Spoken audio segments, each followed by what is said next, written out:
लोग पूछते हैं, स्वामी जी हम धनवान होंगे या नहीं, हम यशस्वी होंगे या नहीं, चुनाव जीतेंगे या नहीं। प्यारे सज्जनों, इसमें शंका हो सकती है, लेकिन हम मरेंगे या नहीं इसमें कोई शंका नहीं है। विमान उड़ने का समय निश्चित होता है, बस चलने का समय निश्चित होता है, गाड़ी छूटने का समय निश्चित होता है, लेकिन इस जीवन की गाड़ी के छूटने का कोई भी समय निश्चित नहीं होता। आज तक आपने इस जगत में जो कुछ भी जाना है, जो कुछ प्राप्त किया है, आज के बाद भी आप जो कुछ जानोगे या प्राप्त करोगे, प्यारे सज्जनों, ये सब मृत्यु के एक ही झटके में छूट जाएगा। जो भी आपने जाना है वो अनजाना हो जाएगा, जो आपने प्राप्त किया है वो सब यहीं रह जाएगा। अतः सावधान हो जाओ, अंतर्मुख होकर के अपनी आत्मा को, अपने निज स्वरूप के अगाध आनंद को, शाश्वत शांति को प्राप्त करो। फिर आप देखोगे आप स्वयं ही अविनाशी परमात्मा हो।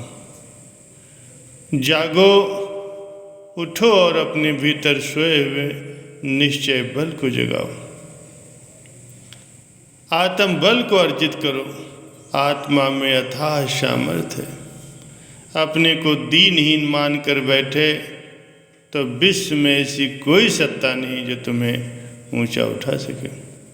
अपने आत्म स्वरूप में प्रतिष्ठित हो गए तो फिर त्रिलोकी में ऐसी कोई हस्ती नहीं जो तुम्हें दबा सके। इसलिए याद रखो, इधर उधर भटकती हुई वृत्तियों के साथ तुम्हारी भक्ति भी तो और तुम्हारी शक्ति भी बिखर रही है। अतः वृत्तियों के साथ तुम्हारी शक्ति ऐसे ही जाया होती जा रही है। अपनी वृत्तियों को बहकाओ नहीं, उन्हें एकत्र करके अपनी साधना में लगाओ। सदा शांत वृत्ति को धारण करने का अभ्यास करो। सदैव प्रसन्न रहो। प्रत्येक जीव को अपना आत्म स्वरूप समझो। सबसे स्नेह रखो। अपने दिल को व्यापक रखो। जगे हुए महापुरुषों का सत्संग श्रवण करके खुद को भी जगाओ। हर मनुष्य चाहता है वह स्वस्थ रहे, समृद्ध रहे, सदैव आनंदित रहे, उसका कल्याण हो। मनुष्य का वास्तविक कल्याण यदि किसी में है तो वो केवल सत्संग में है। सत्संग एक कल्प वृक्ष है। गोस्वामी तुलसीदास जी ने फरमाया है, बिन सत्संग विवेक न होए, राम कृपा बिन सुलभ न सोए। सत्संगत मुद मंगल मूला, सोई फल सिद्धि सब साधन भूला। सत्संग के बिना विवेक की जागृत नहीं होती और भगवान की कृपा के बिना सत्संग सहज ही नहीं मिलता। सत्संग आनंद और कल्याण की नींव है। सत्संग की सिद्धि यानी सत्संग की प्राप्ति ही फल है और सभी साधन फूल है। सत्संग की महत्ता का वर्णन करते हुए गोस्वामी तुलसीदास जी आगे फरमाते हैं, एक घड़ी आधी घड़ी आदि से पुण्यात, तुलसी संगत साधु की हरे कोटि अपराध। आदि से भी आदि घड़ी का सत्संग यानी साधु संतों का संग करोड़ों पापों को हरने वाला है।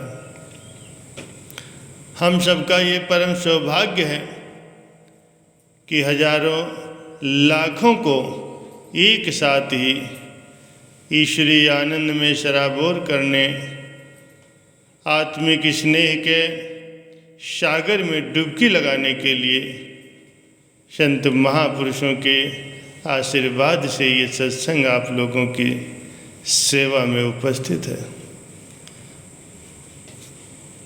कहा भी गया है, करिए नित सत्संग को बाधा सकल मिटाए, ऐसा अवसर ना मिले दुर्लभ नर तन पाए।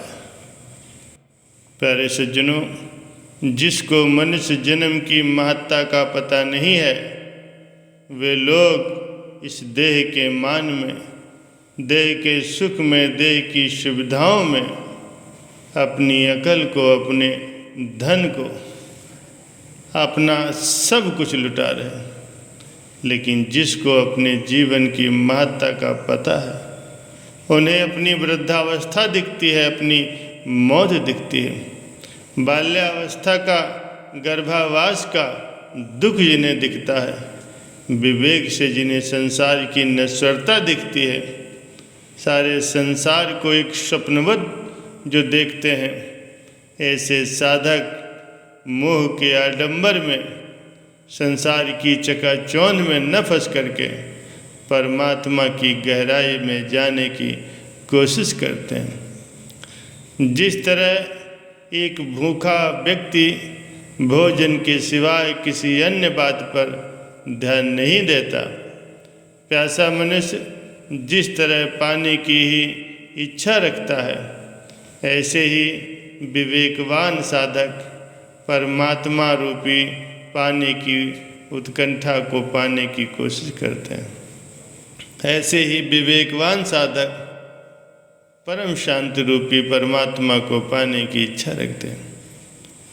जहाँ हरि की चर्चा नहीं, जहाँ आत्मा की बात नहीं, वहाँ साधक व्यर्थ का समय नहीं गंवाता।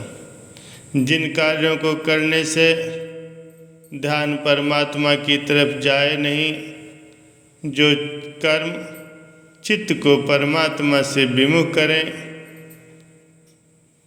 ऐसा कोई भी कार्य वो भक्त नहीं करता।